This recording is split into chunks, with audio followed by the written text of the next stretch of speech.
Another excellent episode of NXT in the books. So let's get right into it. NXT, August the 8th, 2023.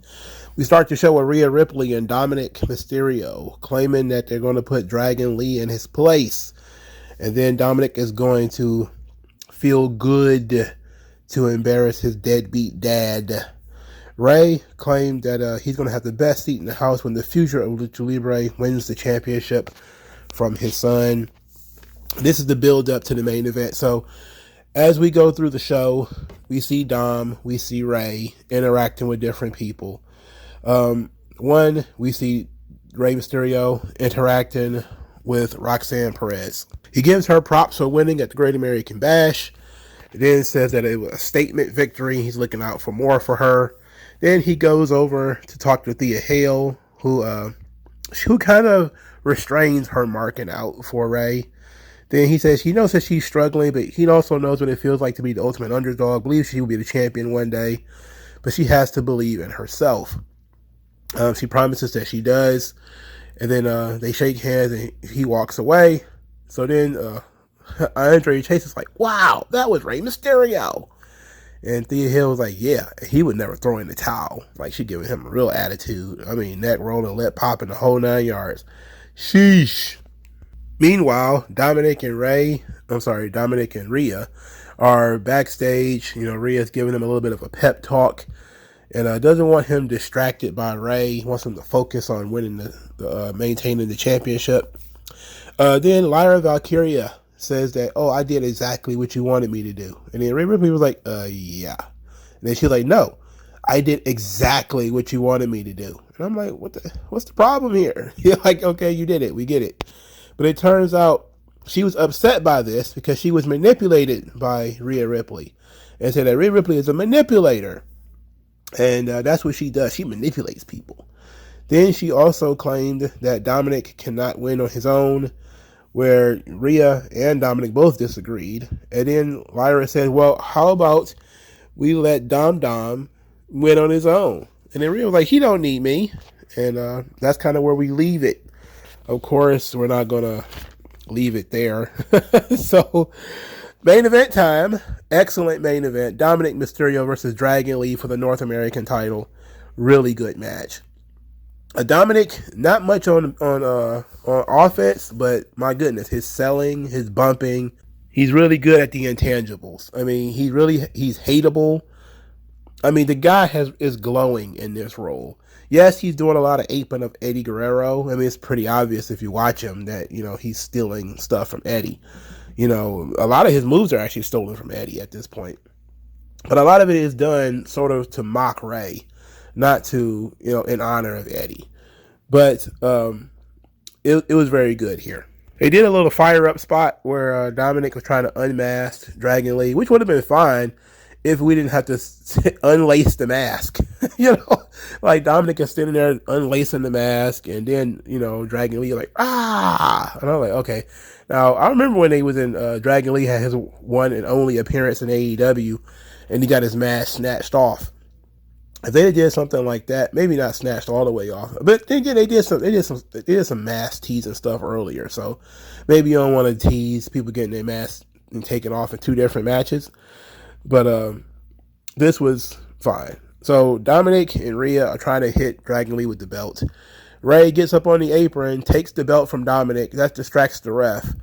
Meanwhile, Dragon Lee tries to hit the ropes. He gets bashed in the back of the head with Rhea Ripley's title. Dominic hits a Michinoku driver or a Hoovy driver, however you want to call it, and he wins the match. So all this time I was like, what is Dominic's finish? Because I don't think I've ever seen him win like a regular finisher.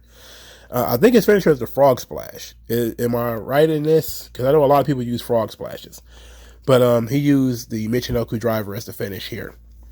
After the match, of course, Ray gets in Dominic's face about how he cheated. Then Rhea gets in Ray's face. And then Lyra Valkyria attacks Rhea Ripley. And Dominic is then attacked by Dragon Lee. And then the two members of Judgment Day bail. Even though they won, they had to steal it. Okay, so I see a lot of people are very upset about the Judgment Day cheating. You know, Rhea hitting people in the back of the head with the belt every match. Yes, it's getting very formulaic. You know, I could have done without that, but the only other option would have been to put the belt on Dragon Lee. Either you have to screw Dragon Lee out of the match, or you have to put the belt on him. You can't have Dominic win the match clean. I mean, and plus Dominic's character doesn't really benefit from him all of a sudden starting winning matches clean because he's not independent. His character's not meant to be independent. I think a lot of wrestling fans don't understand that when a character is in a faction, especially if they're a heel, them being weak in the faction actually strengthens the faction. Because if a guy can win on his own, what does he need a faction for? So the point of the faction is to help the guy win. You know, so that's the big thing here. It seems like they're building towards a mixed tag match. It's probably gonna be Lyra Valkyria and Dragon Lee versus Rhea and Dominic. That could be fun. They're going to have some kind of a special event in 2 weeks called Heat Wave. That might be a nice little match for there. I like that Lyra Valkyria is essentially the only person Rhea Ripley is feuding with on this entire roster. Well, I guess she has one feud with Raquel Rodriguez, I guess, if you even want to call it that. But other than that, she's interacting with Lyra Valkyria more than anybody. So it's a great rub for Lyra. I don't know why she's still in NXT. She's not ever going to be the champion, I guess.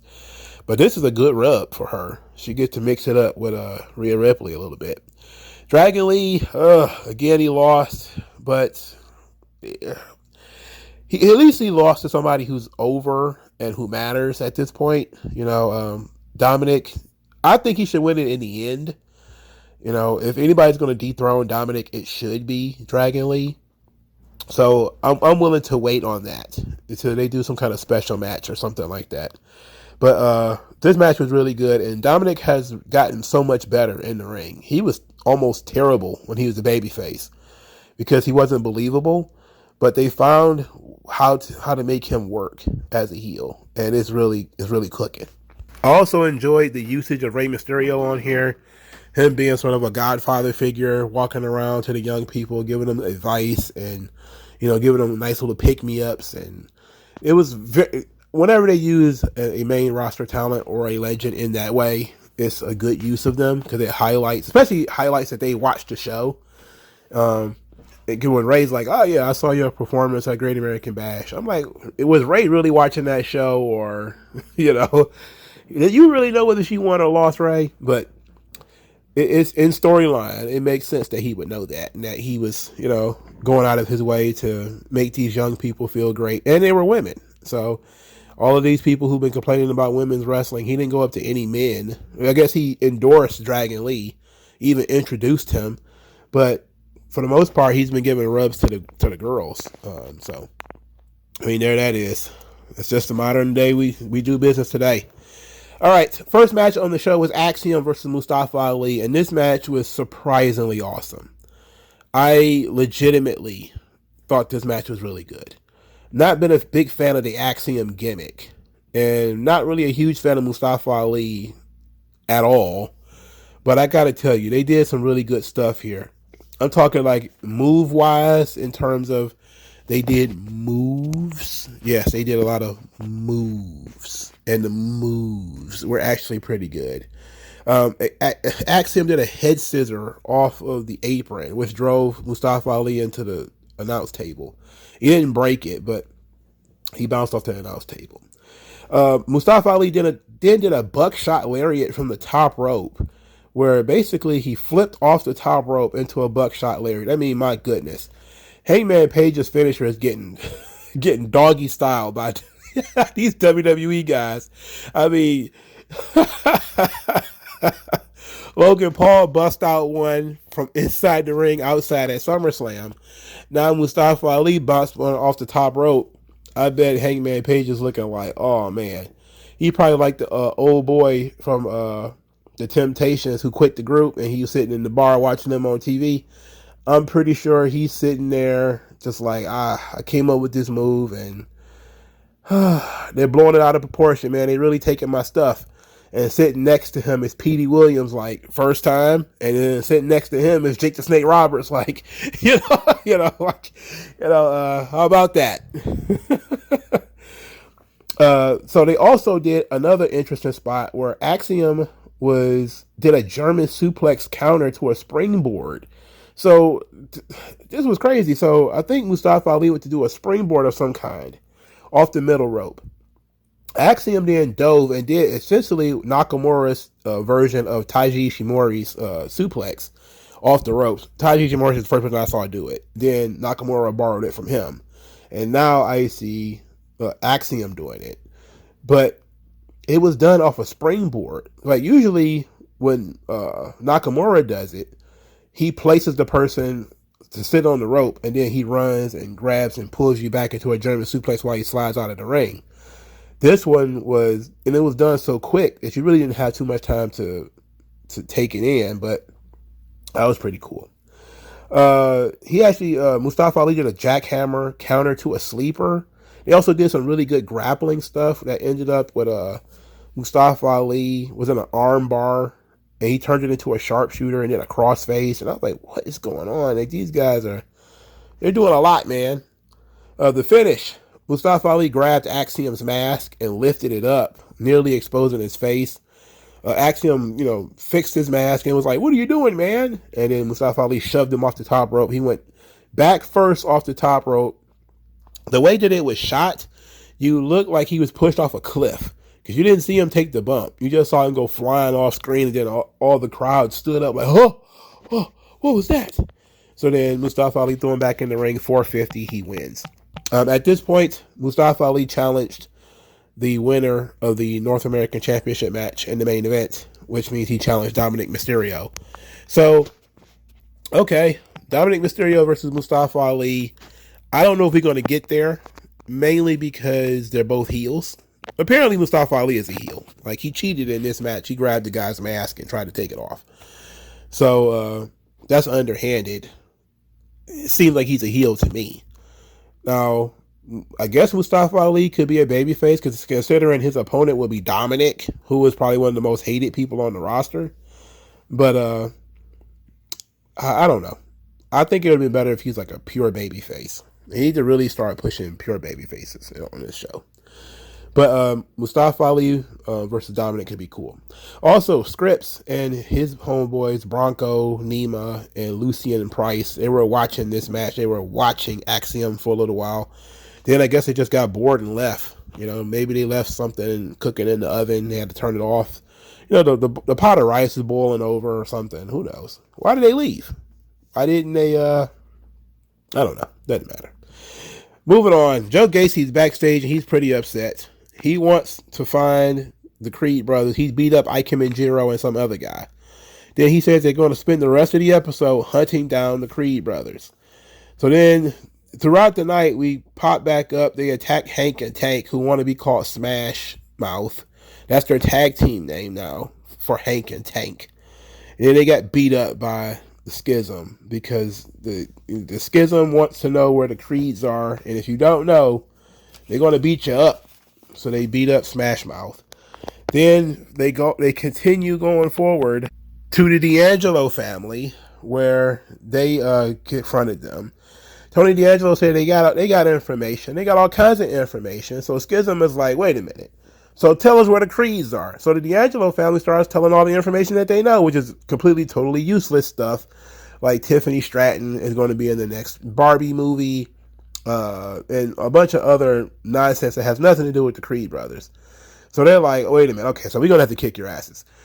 So the Schism is about to beat up the D'Angelo family when Tony D'Angelo pulled a crowbar. And then all of a sudden the Dyad were like, wait a minute. You guys are the tag team champions. We want to fight you anyway. So we're gonna let you live because we want to be tag team champions eventually. Joe Gacy was like, whoa, what are you guys talking about? We need to stay on task. We're trying to get the Creed brothers here. We ain't got time for you to worry about these tag team titles. So he pulled them along and they all leave. So then Ivy Nile is wrestling Kiana James in a match seemingly for no reason. Kiana James is talking about how Gigi Dolan tried to expose her wild past or something to this effect. I completely forgot this storyline existed. Uh, I haven't seen Gigi Dolan in, what was it, 2 weeks now? I haven't seen Kiana James in 2 weeks. Out of sight, out of mind. I forgot this storyline existed. But this was supposed to be about Kiana James showing her wild side, but it seemed like a regular wrestling match to me. This match was entirely too long. For the story they were trying to tell here, it was too long. He could have did it in a shorter amount of time. Anyway, because Ivy Nile is friends with the Creeds, the Schism shows up outside the ring. And they do a very creepy thing where they cover 3/4 of the corner of the ring, and they're pounding on the apron. A lot like they would do Raw Underground or something. And during the match, Ava Raine tried to trip Ivy Nile, which distracted her, led Kiana James to win. Then Joe Gacy just allows Kiana James to leave, and then they try to assault Ivy Nile. At this point, the D'Angelo family makes the big return. They come in there swinging crowbars, and the Schism flee. And I guess they set up the tag team title match for next week. So it's going to be the Dyad versus the D'Angelo family. So they still had 2 members of the Schism that was hanging out outside the ring, but they didn't do anything. I'm guessing that was the Creed brothers. But having Tony D'Angelo and Stax be like superheroes now is pretty funny. Like, they're the mafia guys, but they're the heroes in this story because Schism is a cult. And cults are bad, okay? I mean, cults are like notoriously bad, right? Like, there's no way to babyface a cult. It's just not possible. I like this though. Schism are, they feel like they've already gotten rid of the Creed brothers, but they still like the Creed brothers are still creeping around. The one thing I don't like that doesn't make sense is they still hanging around with people with their faces covered. Like, you would think that if you feel like you've been infiltrated by the Creed brothers, you should probably make people take their masks off and wear name tags at this point, so you would know who everybody is, rather than, you still have people running around in masks. That's the one thing I would say that didn't make any sense in this story. Ivy Nile being targeted because she's friends with the Creeds is really good. I like that. I was hoping the Creeds would come back to save her, but it also makes sense that they wouldn't, because you're trying to maintain the illusion that the Creed brothers are gone from NXT. All right, next, the second match on the show was Kelani Jordan versus Blair Davenport. So last week, Dana Brooke beat Cora Jade in a match, to which she said she wanted to show her killer instinct, and she wanted to see Kelani Jordan's killer instinct, and dared her to call somebody out on NXT and fight them and show the world her killer instinct. So Kelani Jordan said, well, I thought about it, and I chose to fight Blair Davenport. And if Blair Davenport underestimates me, then she's going to make a big mistake because I haven't shown all my tricks yet.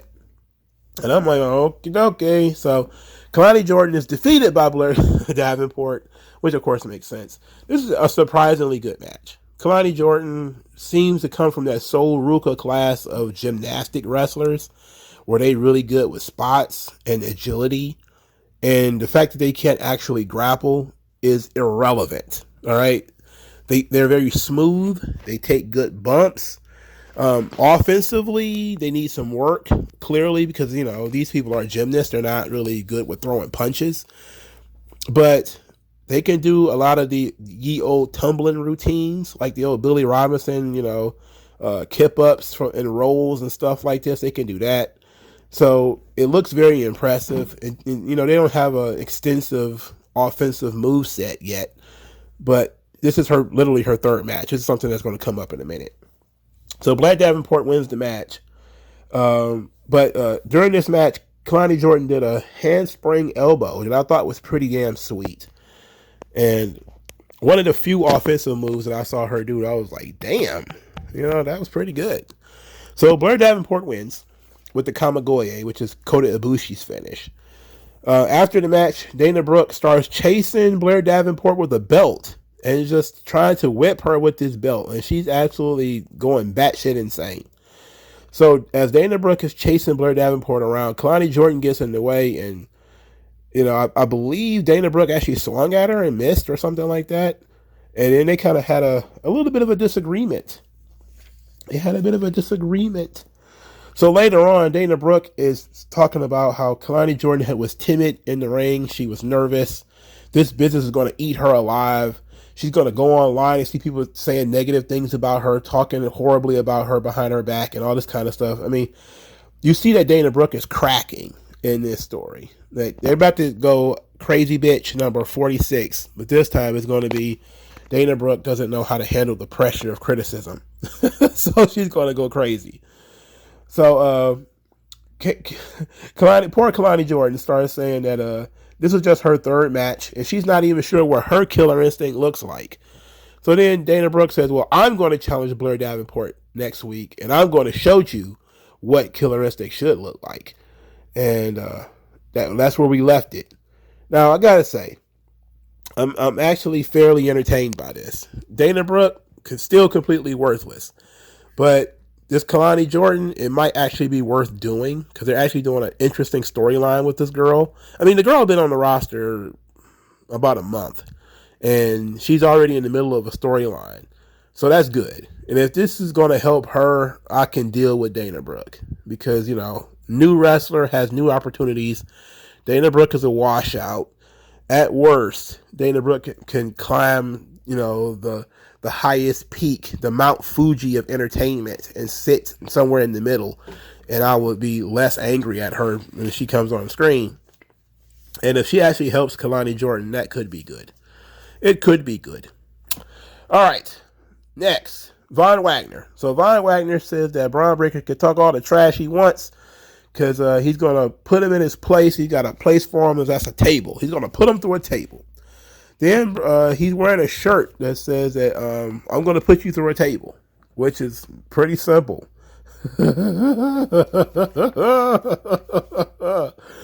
So Braun Breaker versus Von Wagner was the fourth match on the show. Von Wagner took the stuff off the top of the announce table to prepare Braun Breaker for it. Ended up losing the match. Von Wagner just isn't good. There's a bunch of blown spots in here, mostly from Von Wagner. He looked kind of confused.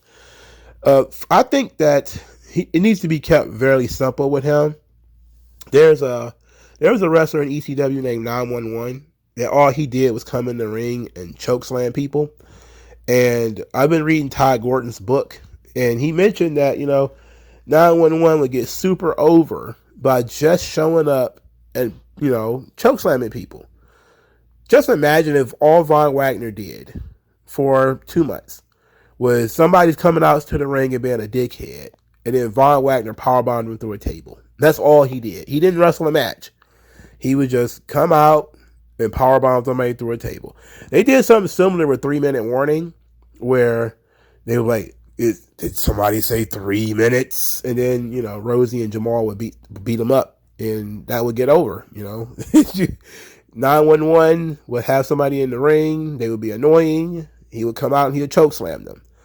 Von Wagner should do the same thing. Javier Bernal was being annoying, powerbombing through a table. Joe Gacy's been a dickhead, powerbombing through a table. He doesn't work matches. He just powerbombs people through tables. If he did that, he'd be the most over guy in NXT. I guarantee it. But this him working whole main event matches, I'm not sure that's going to work. I don't think he's there yet. You know, I literally think that the formula for him is probably going to end up being he wears a mask. Like, he's a big guy.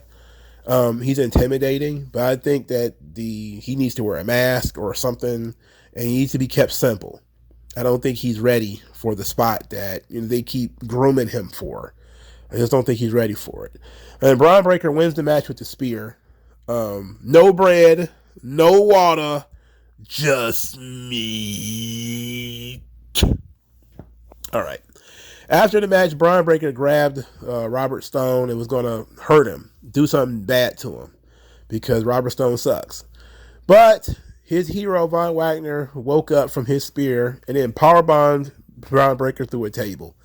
So that got super over with the audience. And then Robert Stone hugged Von Wagner, who was like, "Oh, this is gross, bro." But it was fine. Again, Von Wagner, his gimmick should just be powerbombing people through tables. Until he figures it out, like, this would be the same thing with like Omos, you know? Like, you got these guys, they don't need to work whole matches. Just come out and do something. Come out, chokeslam a guy, powerbomb a guy or something, and then as long as the person is somebody that's the crowd hates and is annoying, you'll get over. If you do it long enough, you'll get super over. And then maybe you work a match. The match is short where you basically do the same thing and it all works out. I think that'd be great. Not everybody needs to work the same way. I think that's fair, right? It's fair. The one thing on the show that didn't make any sense, Noam Dar wrestles in a Heritage Cup match, and the match was good. It was Tyler Bate versus Noam Dar for Noam Dar's Heritage Cup, but Noam Dar is not the Heritage Cup champion. This was billed as a Heritage Cup championship match, despite the fact that Noam Dar is not the champion. In round one, it was some very good grappling between the two. No falls. In round two, Tyler Driver 97 gives Tyler Bate the first fall. Round 3 was completely eaten by commercials. Round 4 was Noam Dar wins by knee bar, so now we're 1-1. And Tyler Bate wins in round 5 with a counter roll up. So he actually beat Noam Dar for Noam Dar's version of the Heritage Cup. Now, interestingly enough, this was a simple story of Noam Dar defending a title that he never lost, and then he turned around and lost it. So the idea of a unification match is off the table because Noam Dar lost. So now everybody's like, okay, it's got to be Tyler Bate versus Nathan Frazer for the undisputed Heritage Cup Championship. Nope. That ain't going to happen either. So Noam Dar walks up to Tyler Bate and he wants his cup back. And Tyler Bate like, no, I won this cup fair and square. So the metaphor, they try to explain that the cup is emotional support for Noam Dar. It's not really a championship. It's more like emotional support. So then Nathan Frazer appears with his own version of the cup. And he tells Noam Dar, if you admit that your cup is phony, I will suggest that Tyler Bate gives you the cup back. Then he says, I will even give you a shot at the real cup if you admit that your cup is fake. So the best that Noam Dar could do was that Oro Mensah lost the real cup, the genuine championship. And that is held by Nathan Frazer. So then Nathan Frazer looks at Tyler Bate and says, well, that's probably the best we can get. So then Tyler Bate gives Noam Dar the cup back. And I'm like, what the fuck? Why would you do that? Why is it that Nathan Frazer is making deals for Tyler Bates' cup? That doesn't jive. That doesn't make sense. Because now it's Noam Dar versus Nathan Frazer for the cup. When in reality, Tyler Bate should say, I have a claim to the cup because I beat the lineal champion, who was Noam Dar. So my version of the cup might not be the real version of the cup, but my version of the cup is valid because I actually beat the champion that you didn't beat. But instead of doing that, they had Tyler Bate be friendly with Nathan Frazer and give the cup back. And now Noam Dar has a cup that he has admitted is fake. So that means he can't even go around and pretend that he's the real champion anymore because he just lost. So you've destroyed this entire gimmick. This makes no sense. Sean, come on, man. Come on. I know you can't bat 1,000. Everything can't be great. But come on, brother. So now, I guess at Heat Wave or whatever, it's going to be a Heritage Cup Championship match. It's going to be Noam Dar versus Nathan Frazer. What about Tyler Bate, the guy who won the Heritage Cup? What about him? Again, Tyler Bate needs to turn heel. Interestingly enough, I was watching Impact pay-per-view from like 2018. It featured Matt Sydal, who was doing a similar monk-like gimmick that Tyler Bate's doing, about, realigning your chi and opening your third eye, except for he was a heel. And he basically was, acting all, snotty about his third eye being open and how he's reached enlightenment and all this kind of stuff. And I was saying to myself, that would be perfect for Tyler Bate to turn heel and act like he was, better than everybody, like he's reached some level of enlightenment through his yoga or whatever. And but they refuse to turn Tyler Bate heel. So they're cowards. Shawn Michaels, you're a cockeyed coward. Turn Tyler Bate heel, you cockeyed, bald-headed coward. Fix this. Fix it. I'm going to call him a coward every week until he turns Tyler Bate heel. Because this shit should have been done at least 2 or 3 months ago. It should have been done a long time ago. There's no reason for Tyler Bate to be a babyface right now. It literally no more words for him to conquer. He's already been Heritage Cup champion, and now he was very friendly and gave his Heritage Cup away, the one that he just rightfully earned. For Christ's sake, why would he do that? That makes no sense. Anyway, let's move on. Matter of fact, let's back up. Noam Dar. Man, I would love to have a Noam Dar wrestling career. That guy signed to WWE in like 2016. He's been under contract the entire time. He's probably too damn young to be in WWE when he signed. I think he was like his early 20s. And now he's still not even 30. And he's been under contract all this time. If Maven made $800,000 in his run in WWE, I know that a lot of Noam Dar's time in WWE has been in NXT and NXT UK, but you can't tell me he hasn't made a lot of money off of being in WWE. Isn't he in the video game? He's been in video games, hasn't he? Noam Dar? Like, this has to be a guy. Look, I'm not saying that, I would have fired him or anything like that. I think that the guy is incredibly talented. And I think he really has something with his gimmick, because he's another Miz type of whiny, entitled, arrogant character. So if he doesn't really pull it off as well as some of the other people who do it. But he's great for NXT as being a smarmy piece of shit. But my goodness, Noam Dar's been around forever. I know a lot of people remember his time as Alicia Fox's boyfriend. But since his Heritage Cup thing started like 2 years ago, he's been firmly implanted in this division. And it's probably been the number one person in terms of not only building the division, but making sure the division stays relevant. Because, yes, there's been other Heritage Cup champions, but it seems that Noam Dar has become such a staple of this division that without him being in it, this division will be dead. And that seems to be where we're going with this. It's like, without Noam Dar, this division doesn't exist anymore. But it's a place for him to actually build something. And he's been building a legacy here. I just hate they got rid of his friend from NXT UK. I thought he was perfect. What was his name? Shaw Samuels? He was great. The Metaphor is cool too. It's not bad. I like their interests and everything.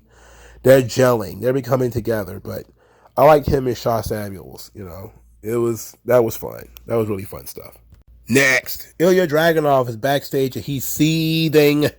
He's saying he's going to the ring and he expects Trick Williams to meet him there. And he can't promise anything other than pain. So Ilya Dragunov calls out Trick Williams and says it's time for him to take responsibility for his actions. So Trick Williams comes out and says that Dragunov ain't backing down, but he ain't backing down either. But he says he wants to talk first. And Ilya Dragunov was like, you can't be serious.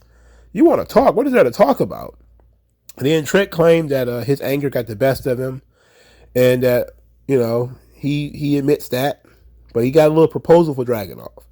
And it says that, hey, look, last time we got into a fight, you got the upper hand. I give you that. You're a tough guy. But it ain't my fault you're not the champion. Remember, you jumped into the title. I didn't hit you with it. And then said that he wants to have a match in 2 weeks at Heatwave so that he can prove that he ain't nobody's sidekick. And that it's a match that'll let Dragunov be the mad dragon that he can be. And Trick Williams can prove that he's the star that he should be. So Ilya Dragunov says, look, you want to have this match? I am looking to destroy everything that's been holding me back. Everything that's been keeping me from my destiny of being NXT champion. Because every time I get close, something happens or someone happens. And then he says, if you want to have this match, I will accept. But this is where your career goes to die. And I was like, oh, this guy is intense. Like you gonna kill him? Like, is that what we're gonna do here? But he was very serious. I love Dragunov, man. Dragunov is a very serious performer. I mean, he's super intense. My goodness. Even him cutting a promo, his face just starts turning red. I mean, he is just like a raw nerve, you know? I mean, he's great. He's small as hell, but my goodness, he's great. So Trick Williams, he's leaving the arena after getting his match with Dragunov. So then he runs into Wesley. Now, Wesley had been bothering Carmelo Hayes earlier. So I gotta talk about that. So Dijak appears literally from the ether, approaches Carmelo Hayes and says, "Did you see what I did to Eddie Thorpe?" And Carmelo Hayes is like, "Man, I'm not paying attention to nothing you doing. I'm worried about Trick." So he said, "Yeah, you better be worried about Trick. You also better be worried about me." And Carmelo Hayes is like, whatever. And then Wesley walks right past Dijak and gets into Carmelo Hayes' face. So then Dijak was like, "Look, man, what are you talking about? You're not in the title picture. You're certainly not skipping the line before me." So Wesley reminded him that he beat him to retain the North American title and got in his face. Dijak backed down and then assaulted Wesley from behind. Just, kicked him all in his ass and left him all beat up and stuff. Carmelo Hayes did not help him, which is smart. Very smart to mind your own business in this scenario. Very smart to mind your own business in this scenario. So when Wesley apparently recuperated from the beating that Dijak gave him, he rolled up on Trick Williams while they were in the parking lot. And he said, "Tell your boy Mello that I'm coming for him." And then Trick Williams was like, "Man, tell him yourself. I ain't no messenger." So then Damon Kemp comes out of the NXT arena, I guess you want to call it, and then calls Trick Williams Carmelo Hayes purse holder, to which Trick Williams called him chunky ass.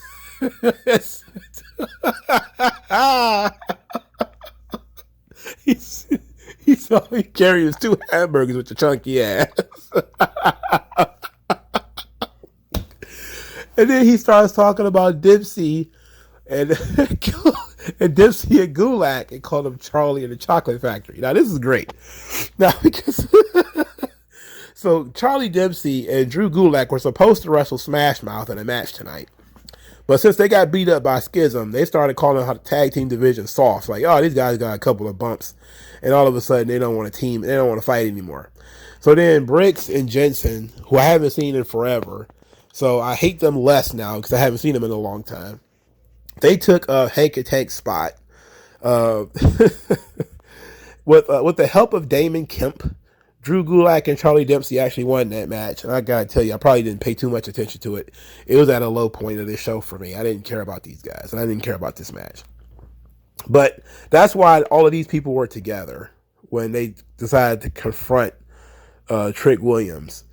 And Trick Williams is going to have a match with Drew Gulak next week. So that ought to be fun. And he ought to learn a thing or two.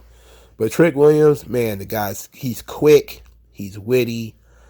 Oh, he's such a good promo. Trick Williams is going to be a star, bro. It's just a matter of time, dog. He's got more charisma than Carmelo. He's bigger. He's more muscular. He just doesn't have the work, but he got the mouthpiece, and the mouthpiece is where look. I think Carmelo Hayes is going to be a star, no doubt. But I'm thinking Intercontinental Champion, occasional main event guy. I'm looking at Trick Williams like he can probably be the world champion. Like there's something special about Trick Williams. As a babyface, as a heel, I think he just works. If he can manage to stay healthy, he's going to be fucking amazing in the business. I'm talking with that quick wit, that, gift of gab. Oh, that's it right there, man. If you ain't got nothing else going for you in the wrestling business, if you can talk, and especially if you can talk fast, you can think on your feet, you got it. WWE would build around you. And I think it'll probably take a while because I don't think Trick Williams is on the list of guys that Triple H is going to be that interested in, especially once, he doesn't really come along in the ring. But if this was the Vince era, I would think Trick Williams would get a lot more opportunities. With Triple H, I think he'll look at it and say, he's a big guy, he can talk, his role should be outside the ring, manager, whatever, occasional wrestler, get beat up. Kind of what he was doing a year or so ago. But I think Trick Williams has come out, a long way from that. And we'll see how good he is next week when he actually gets coached up by Drew Gulak in the ring. So that ought to be fun. I'm looking forward to that. This guy is fucking amazing. Trick Williams completely roasted everybody. He roasted. I think when he called, he's about to call Wesley a little nigga, but he called him like little fella. So he picking a fight with Ilya Dragunov. That could be fun. All right, where did I leave off? Okay, so Dijak beat up Eddie Thorpe. So Eddie Thorpe went to nature because he's T-Hawk or Tatanka or something, talking about animal spirits and his life spirits and his ancestors. And I'm like, oh my God, I'm lost. Like I am lost. But there's like, I don't know if it was CGI or whatever, like horse spirits running around in the sky. And I'm like, okay. We're moving away from the EDM music and we're moving more towards the Tatanka. I'm cool with that. All right. Lean more into the Native American stuff. I'm good with that. Let's leave all the ecstasy music stuff. Leave all that shit behind. I don't understand that culture. It ain't for me. Leave that shit behind. Let's lean into the Native American stuff where he's talking about the spirits of his ancestors, the spirits of his life force, and how he's got to touch into this in order to refocus and come back against Dijak. Look, Eddie Thorpe's still kind of rainbow flaggy to me, and I'm not, the hugest fan of it. But I'm okay with them leaning into the Native American aspects of it. So let's do that. Let's leave the gay club scene alone, the EDM and the ecstasy and the mushrooms and all that stuff. Let's leave that alone. The stuff with the thing in his nose, yeah, let's take that out. You need to wear a war bonnet. I know that he's so stereotypical. Like, look, man, if he's got a wind catcher and he's talking about ancestral spirits and he needs to start wearing face paint and he needs to wear a war bonnet. The war bonnet, for those of you who don't know, the head of feathers. I know that people try to get away from that. He wouldn't wear that in real life. How do you know? If he a real Indian, he'd wear a fucking war bonnet. Put one on. Indians always work in wrestling. Fake ones, real ones. People like Indians. So you need to look like an Indian or, stereotypical Indian. And why not? You've gone this far. You might as well put on a war bonnet. If we're already out here with you in nature talking about wolf spirits and shit, why not just put on some feathers? Or if you don't want to put some feathers on, how about this? You wear like pelts. You see how the Viking Raiders, how they dress, right? They walk around in 100% pure beaver and they're wearing porcupine pellets and shit. How about you put on some stuff like that, like some real leather moccasins, not moccasins. I wouldn't suggest wrestling in moccasins. It's probably not a good idea. And I'm not saying he should be announced like from the TP or the reservations of North Carolina or some shit. What I'm just saying is he needs to look the part, because I see Indians all the time on television and stuff. And they do all the things that I've heard Indians do. They wear headdresses, they paint their face, they dance, the Native American dance, they have their nature spirits and all this kind of stuff. It should not be frowned upon for you to utilize your heritage in a wrestling context. Look at Tony D'Angelo. He's really Italian, and he's portraying a mob guy. I mean, you can be mad as you want. It is what it is. Use it. It might make this guy interesting, because he's not interesting on his own. I can tell you that much. Next, Tiffany Stratton cut a promo that wasn't about anything other than what she done since Great American Bash, which essentially go on shopping sprees, and she talked about clothes. Then she was asked about her next opponent, and she was like, well, no one. Like, why would you ask the heel champion about her next opponent? She's clearly going to say she's not going to wrestle anybody. So why would you even question her about that? But it was a good little character promo. It didn't really amount to much of anything. and it didn't go anywhere. But it was just nice to see her on the show. Now, something that is going somewhere apparently is going to be this Humberto Carrillo and Angel Garza thing. Now, I loved this too. So, the two of them had a text conversation in English, which is already unbelievable. I don't believe two guys whose Spanish is their first language had a text conversation 100% in English so that we can understand it. But Humberto apologized to Angel for storming off and said that they should be honoring their grandfather because of all the things that he did for them and how he trained them. He brought them up in the business. If he saw them today, he would be ashamed of them. And Angel basically agreed. And they both had the same picture of their grandfather in their house. And they were looking at it and was being very depressed. And were saying things have got to change. They can no longer be Los Lotharios. They come from the Garza family tree. I looked it up. And both of these dudes, their real names are Humberto. So, oh, that's weird. Angel's real name is Humberto. Like, both real name is Humberto. But one is like Humberto Solano. That is Angel Garza. And the other one is Humberto Garza Carrillo, which is Humberto Carrillo. So they talking about their grandfather. They're named after him. They're in the same business as him. He trained them. You know, what would he be thinking of them now? And I think that this is great. Now, if you're going to get rid of the Lethal Lovers, and, you know, which I like that gimmick. I think it worked. But if you're going to lean into their real life, again, if you're going to change it, it should come with a push. All right.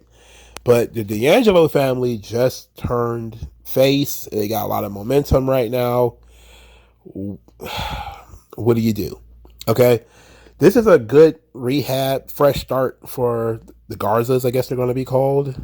So I just fear that they're going to end up like the Colognes, you know, like Carlito and Epico and Primo, you know, where they just kind of, they bounced around for a long time, changing gimmicks and not really finding their stride anywhere, not utilizing their strengths really. And I mean, it's a shame because all of those guys had potential, you know, but it just was, I think it was a different time. So hopefully, you know, the Garza family is a little bit more extensive in Mexico, but they're not at the same level as the Colognes were in Puerto Rico. And we see how WWE treated them, you know.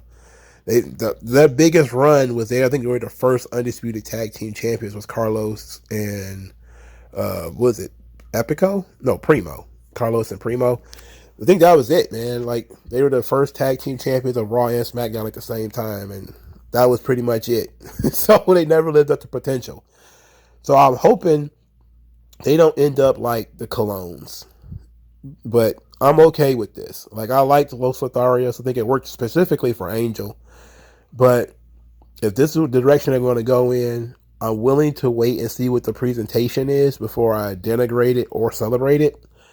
So I want to see how it turns out first. But I really don't want them to end up like the Shining Stars. That would suck so bad. But then again, the Shining Stars were, I don't know what the fuck they're supposed to be. Tourist agents? I don't know. It was dumb. WWE is just finding different reasons to pay these guys. Then they just paid them to go stay in Puerto Rico and wrestle for their dad. You know, go wrestle for your dad. We'll continue to pay you.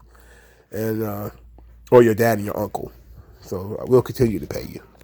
So here's hoping that Angel and Humberto actually find good footing here in WWE, either as a tag team or solos, with this new character direction they're going in. And I like to focus on the luchadors, man. Focus on the Hispanic guys. It's becoming a concerted effort across all the brands. They seem to be focusing, well, not on Raw because there aren't that many on Raw, but there seems to be a focus really on NXT and on SmackDown of really pushing Hispanic talent. And I'm not saying that's a good thing or a bad thing. I'm just saying it's an interesting thing that I've noticed, you know, that they're really putting a lot of effort in to making sure that the Latino talent get over. And, you know, it's probably good for their demographics and stuff because they don't have a really big Latino star right now outside of Ray. And they want some. Well, they do have a big Hispanic star on Raw. It's Dominic. So, yeah, They pushing the Hispanics all throughout the WWE. And everybody's trying to, find a nice little spot. I know they're trying to set up for Ray to go. So maybe Ray's days in the ring are numbered, and that's really what's starting this push.